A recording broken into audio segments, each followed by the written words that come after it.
The star student girlfriend's crush accused me of stealing his experimental data. All my colleagues pulled their computers in close and kept their distance from me. I never expected the first person to accuse me of the crime to be my girlfriend, Alice. She believed her crush without a second thought and even threatened to blacklist me. I regret bringing you here. You're not fit for academic research, she said.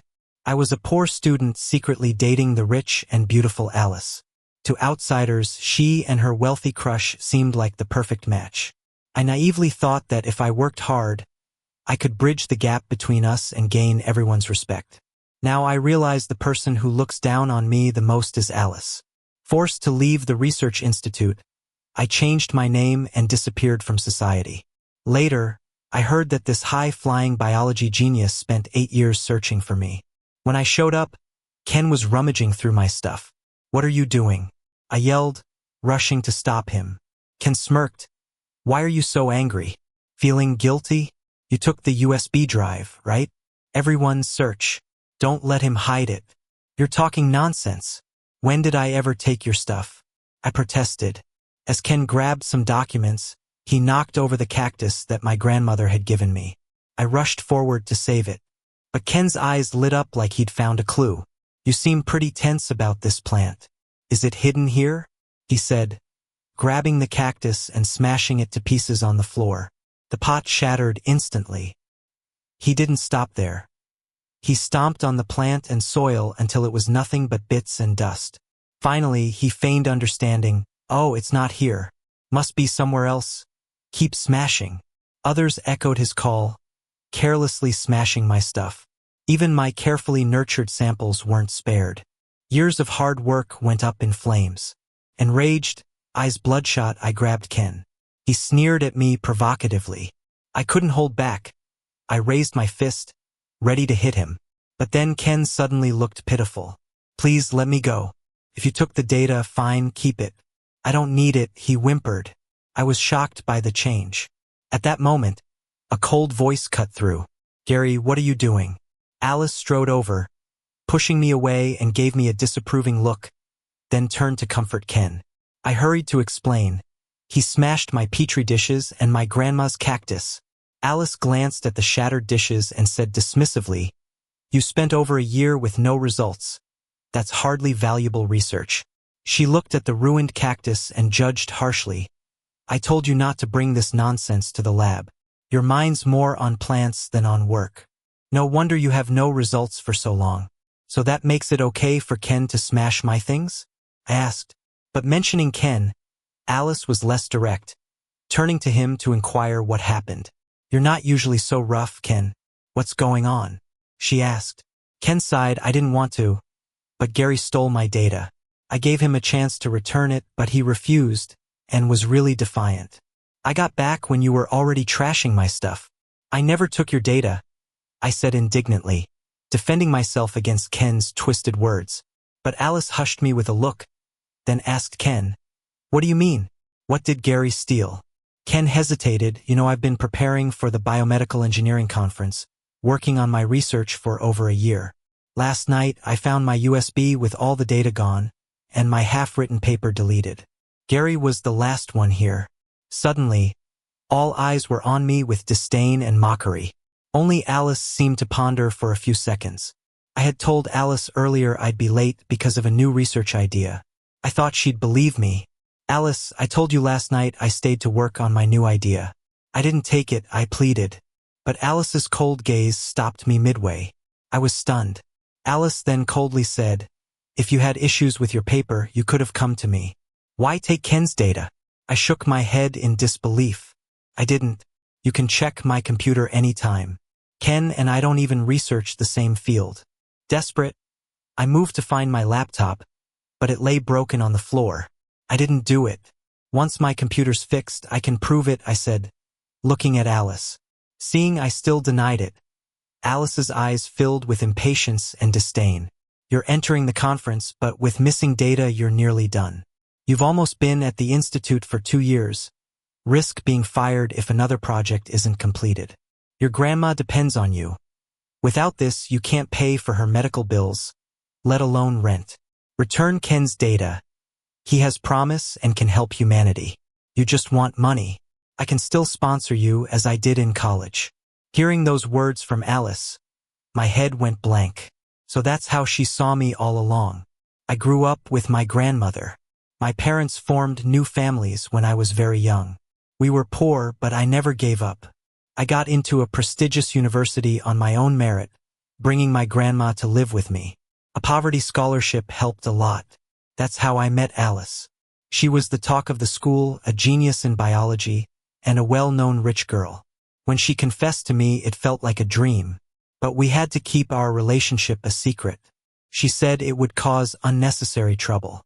I got that her position came with risks most people didn't know about. So even though others thought I was hanging around Alice for her money, I didn't care. I knew she was dedicated to science. To be closer to her, I worked hard to get into my current research institute. Even when Ken found me and mocked me, I naively believed I could prove myself through hard work and one day stand proudly beside Alice. Little did I know, all my efforts were just a big joke. Maybe to Alice, I was always with her just for the money. I forced a bitter smile. Ken stepped in, pretending to be generous. "Gary, why didn't you say earlier you were joining the conference? If you had, maybe I'd consider working with you. No need for these sneaky tactics. It's partly my fault for not being observant. You've been hovering around my desk for a while, planning this." "Huh? Ken, what are you talking about?" I shouted, my face turning crimson with anger, veins pulsing on my forehead as I wanted to just fight Ken right there. Suddenly, my phone rang with my grandma's special ringtone, and I calmed down. Holding back my emotions, I answered. She was bringing me lunch and was already at the door. I thought I'd meet her first and then deal with the rest. But just as I took a step, someone blocked me. "Ken, what are you trying to do? If your grandma's here, out of respect, we should greet her." But her timing seems off. Ken switched his tone, his fake kindness revealing his true intentions. "Why is she here now? Is she the contact? Is the USB with her?" He gestured to two coworkers who nodded and went toward the door. "What are you making them do?" I panicked. "Don't touch my grandma. She's not well." Ken just shrugged. "We're just following protocol. What if she takes our secret files? Even if she's dead, we need to search." Ken's cruel words made my alarm bells ring even more. I had no choice but to ask Alice for help. "Alice, you know my grandma's not well. She has a bad heart. She can't be scared. Can you let me go check on her? Please?" I pleaded desperately. But Alice stood there, crossing her arms. "You do know our research institute is a confidential place, right? Outsiders can't just enter. Now that she's in, she needs to be searched." Listening to Alice's cold voice, I felt drained of all strength. Shortly, the two coworkers came in with my grandma, who was immediately dropped to the floor once they let go. "Grandma!" I hurried to her but was restrained. She looked helplessly at the aggressive people before her. Gary might have done something wrong. I apologized for him, but he's a good kid. He wouldn't steal. Hearing my grandma plead for me made my heart ache, tears welling up. "That thing you mentioned, I don't understand." "Did you misunderstand? My grandson only gave me this." She shakily pulled something from her pocket. It was a hearing aid I saved up for. She rarely used it, keeping it wrapped in cloth. Ken's eyes lit up, snatching the hearing aid. "This isn't cheap. Must be $5 or $6 grand at least. I'm just curious where you got the money. I remember things went missing from our lab before." He didn't say more, but everyone understood. They started chiming in. "He took it, right? Not the poorest, but definitely him. Last time the watchdog lost a bone. Did Gary take it home for soup? Ha ha ha." Their mockery grew louder, and Alice stood aside, occasionally whispering to Ken. They didn't see their actions as breaking rules or smearing a colleague, acting like I deserved it. I strained against them, insisting, "I didn't steal. Ken is framing me." Alice listened, disappointment on her face. "Gary, Ken's been generous enough. Do you want more trouble? I regret bringing you in. You're not suited for research. Apologize to him or leave the institute." I looked at Alice in disbelief, feeling lost in a sea of cold and suffocating rejection. But I didn't do it. Only my concerned grandma waved her hands. It's all my fault. I shouldn't have come. Blame me. Grandma, it's not your fault.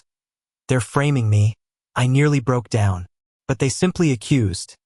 Did you use the lunch visit to pass stuff for Gary? Confess or we'll send your grandson to the police. Destroy his future. The threat made Grandma anxious. Don't touch Gary. It's me.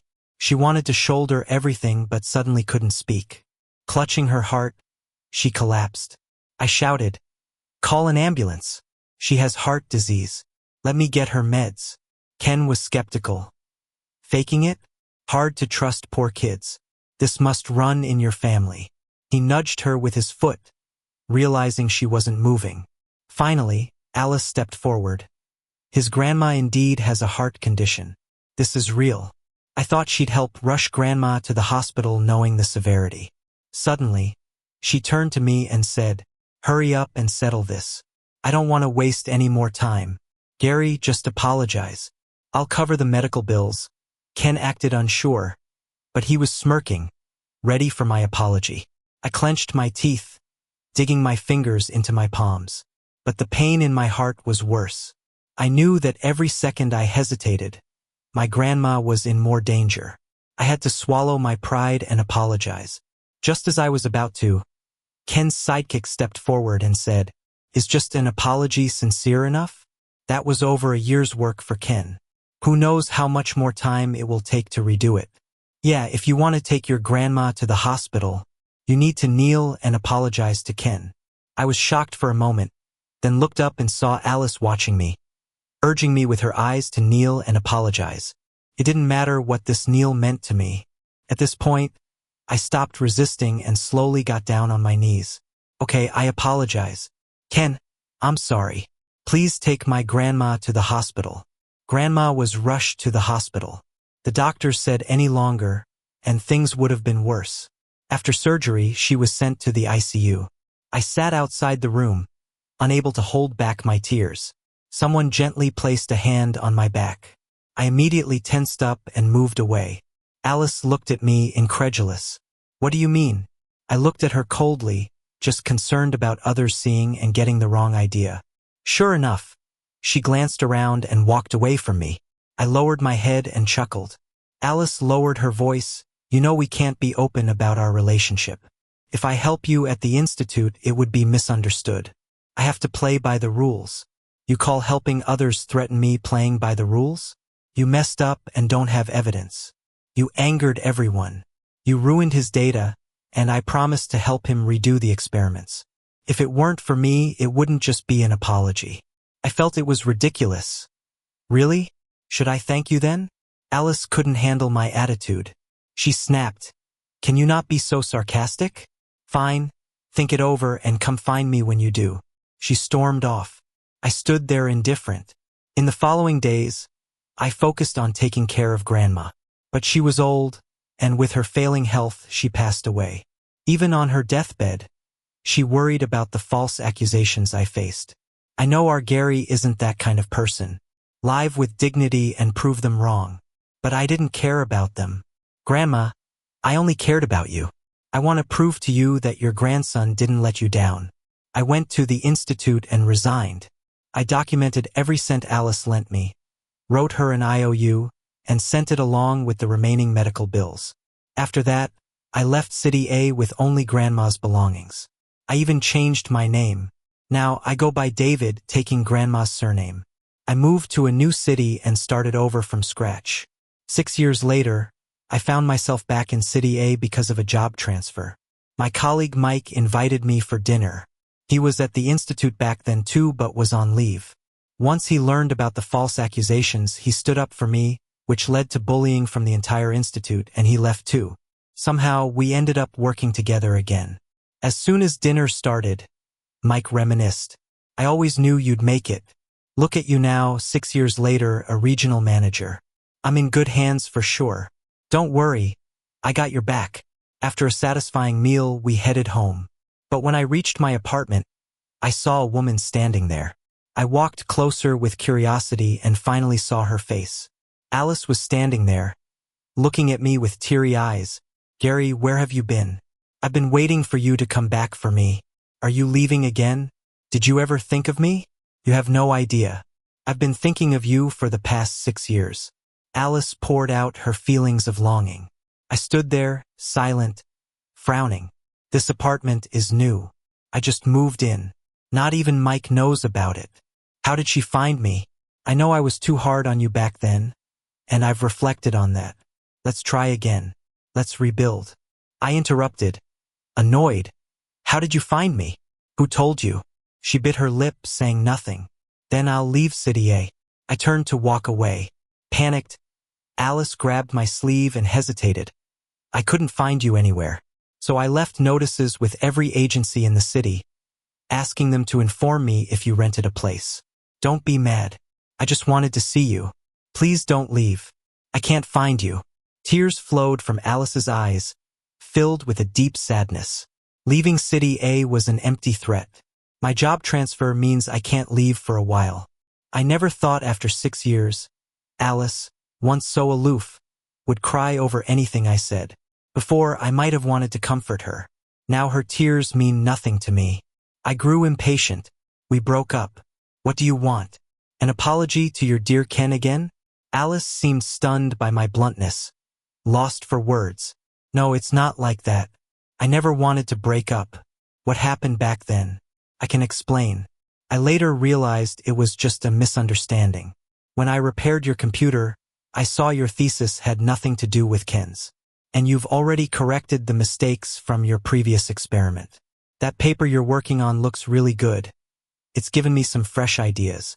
Your inspiration helped me create a new material. As she was about to launch into a long spiel about her discoveries, I cut her off. I couldn't listen to her anymore. You said you misunderstood me back then. Because of your misunderstanding, I had to apologize to Ken for something I didn't do. So from the moment you stopped believing in me, we were done. Alice stood there in shock, tears streaming down her face. I looked away, avoided her gaze, and opened the door, slammed it shut. Outside, I could hear Alice's cries breaking down. The next day, I went to work as usual. It was my first day as the new boss. During the day, I had to get familiar with the company. At night, I had to network with various CEOs and managers. In 6 years, I went from a clueless, broke student to a social schmoozer and a top-tier professional. I joined this biotech company thanks to my strong knowledge base. Combined with my grasp of biology and a knack for marketing, I worked my way up to become the China region manager. I took a lot of falls, got hurt a lot on this path, but I'm the only one who really knows how much. When I got home, it was already 1 a.m., my steps unsteady. Alice, seeing me, came over excitedly. You're finally back. I'd had too much to drink, too wiped out to deal with her. What are you doing here? She had bags of health products in her hands, with a sheepish smile. I came to check on Grandma. How's she doing lately? You come home so late. Isn't she worried? You should probably cut back on the business dinners and spend more time with her. Grandma. I mumbled to myself. Of course, Grandma would worry. But I don't have Grandma anymore. How dare Alice mention Grandma in front of me? The painful, suppressed memories came flooding back thanks to the booze. My eyes went bloodshot, and I couldn't help but shout, Alice, enough! How much more do you plan to push me? Grandma's gone. Her health was poor, and after the stress, she passed just days post-surgery. I have no family left for you to hurt. Just let me live in peace. Alice's face went pale with fear. I didn't know. I'm sorry, Gary, I'm sorry. She knew nothing she said would help and just kept apologizing. She tried to reach out, but I slapped her hand away. Sorry doesn't cut it. Too late for that, Alice. No going back for us. I laughed bitterly. Alice, I really regret ever being with you. I don't remember what happened after that. When I woke up, I was in bed. The next morning, feeling a bit swollen-headed, I headed to the kitchen. There was a note on the table. I made some soup to help with your hangover. Warm it up first, it's good for your stomach. Don't worry, you're not alone. I'll be here to take care of you. I crumpled the note and tossed it in the trash. Checked the fridge, there it was, the soup, and down the drain it went. Then I made my own soup. I've long learned to fend for myself. Years went by, and I couldn't put trust in another woman who might betray me. Cooking hangover soup is second nature to me now. In no time, I was back to full health and off to work. Alice might have understood, or she didn't, but after that, she stayed out of my way. Though she didn't appear, her care packages did: breakfast, lunch, and night snacks. If I got home late, there'd be hangover soup instead. If the weather said rain, there was an umbrella. If it was cold, a coat neatly laid out. Alice's care was thorough. Any man without knowledge of her might be charmed, but I wasn't grateful. None of these things made it to my room or the office. Every bit ended up in the trash outside my building. I knew her cold side too well. No going back. And I was too caught up with work. Our company's developing a new product, partnering with several labs. I spent my days in meetings. The top one on the list was my old research institute. When I saw the list, I thought of delegating it. But in the end, I decided to handle it myself. Some things needed closure. Dinner was set at the fanciest hotel in a city. From broke student to a regular here, unexpected. Thinking of seeing someone I hate, I smoked a cigarette outside the entrance. Then I heard a voice I detested. "Oh look, isn't that Gary from before? 6 years gone, you playing doorman now? Ha ha ha." Ken was the same, followed by his lackeys. Still that arrogant attitude. Dressed like gentlemen now. That suit is probably stolen, right? Where'd he steal it from? Or is it trash picked from a rich neighborhood? I calmly asked, "Are you done?" Ken sneered. "Are you finished yet? Get lost, stop being a nuisance here." I shook my head with disdain. "You haven't changed. Still playing the slander game. Some of us don't stay in the same place like you guys." I let out the recording of their insults. Their faces changed instantly. Ken snapped. "Do you really think being a tattletale suits you? Go ahead, you might as well lose some money as if you're just giving it to a beggar." "Oh? Well, just wait and see." "I'll wait then. Let's see what you're gonna do." Ken stiffened up his neck, ready to go head to head with me. But I've already sent the recording directly to the head of the research institute. Ken got impatient after a bit and snorted, "What are you doing? Weren't you gonna call the cops? Hurry up. Are you scared? If you are, just kneel down and apologize like before." "Ken, what are you doing?" An angry voice interrupted. The head, Ken, came out of the hotel with a dark face. "This is President David, whom we were to discuss a collaboration with today. Where are your manners? Speaking to him so rudely like this?" Ken widened his eyes, not believing his ears. "How can he be the president? That's obviously Gary." Ken saw he still didn't get it, his expression turning even sourer. "Ken, that's enough. Shut up. This isn't a place for your nonsense." Ken wanted to say something, but seeing the head's furious expression, he kept his mouth shut. I quickly played it cool and said, "I know you guys work in academics and are usually in the lab, not really socializing with people. So, it's understandable that you might not get how things work socially." Hearing this, Ken's face brightened a bit, and he took the opportunity to use my words as an excuse to smooth things over. But I wasn't finished. I just didn't know that research staff could be so arrogant when they're not interacting with people. The head's smile froze in place. As someone who runs a top-tier research institute, he wasn't used to this kind of treatment, but knowing they were in the wrong, he was forced to smile through it. I knew not to push it too far or it could backfire. So I eased off. "Luckily, we have Ken here. These incidents are one-offs for sure.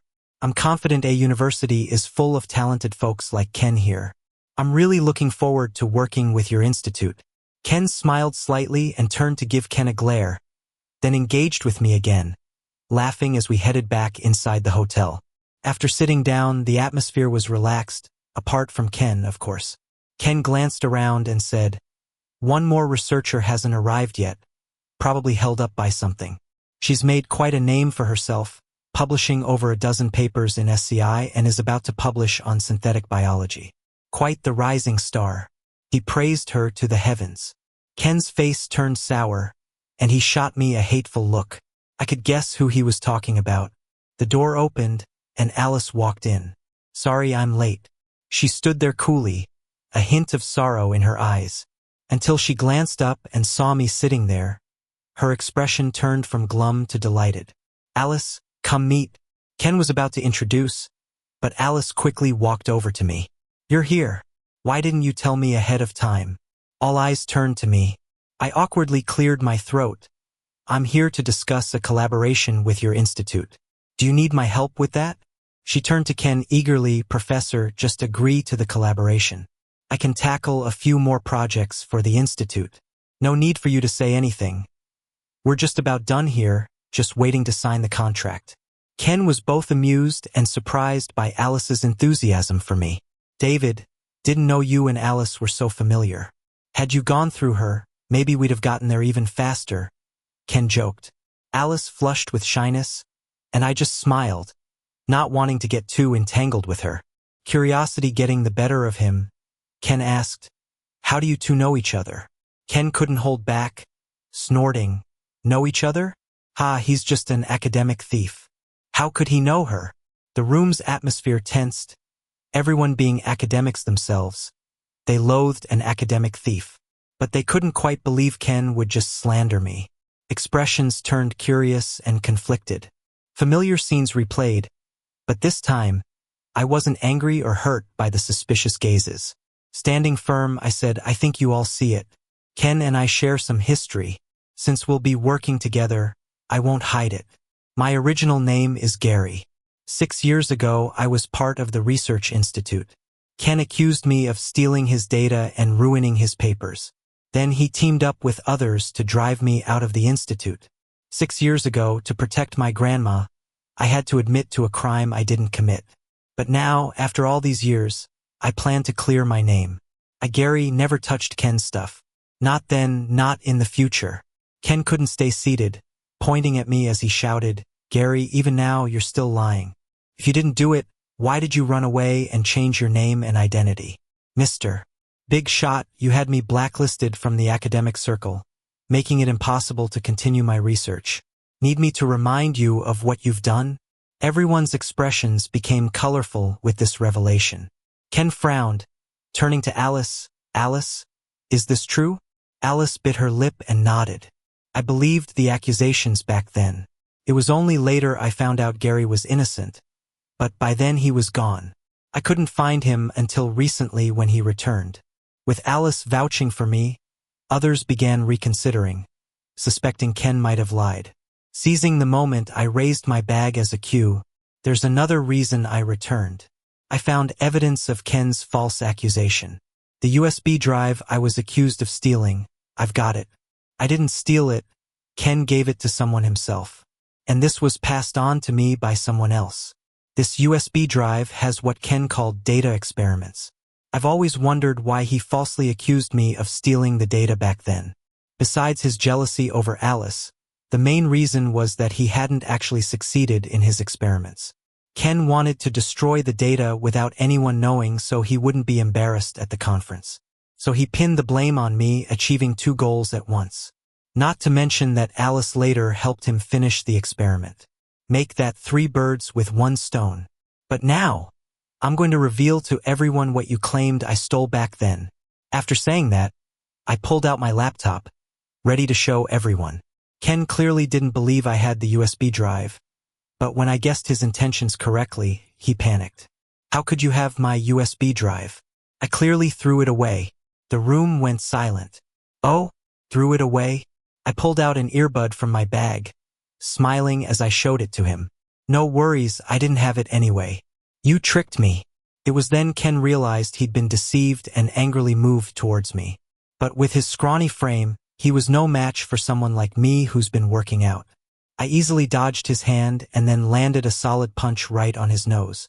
The blood that should have been shed 6 years ago finally flowed. Ken staggered a bit, then fell to the ground awkwardly.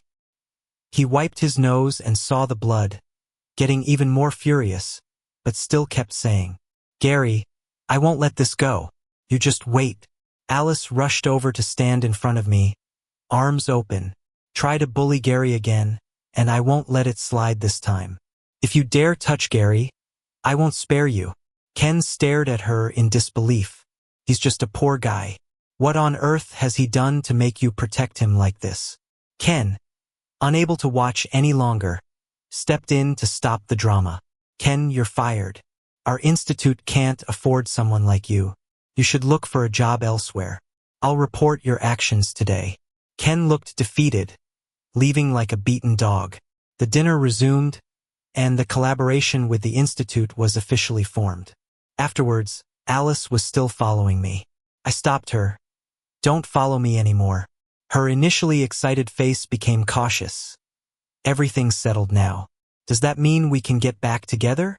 I watched as the night wind carried leaves far away, and sighed. No, precisely because everything's settled, there's no reason for us to be together. Alice, I don't dislike you anymore. Let's go back to the beginning, as familiar strangers, never to meet again. Goodbye, Alice. But, in the end, she couldn't say anything, covering her face as she stayed there for a long time, while I had already left. After that night, Ken's father brought Ken to apologize to me. To show sincerity, he offered me many resources and sent Ken to toughen up in Africa. A year later, Alice appeared on the magazine cover with her latest publication. The new material she synthesized was set to revolutionize the medical industry. Alice named her creation F, and I quickly realized it was the initial of my name. In the magazine, Alice mentioned that the name was to remember a past person, someone she hurt in her youth, an injury that's irreversible. She could never get back the person she deeply loved, and who loved her deeply. But she'd never forget him. She'd prove her genuine feelings with her own time.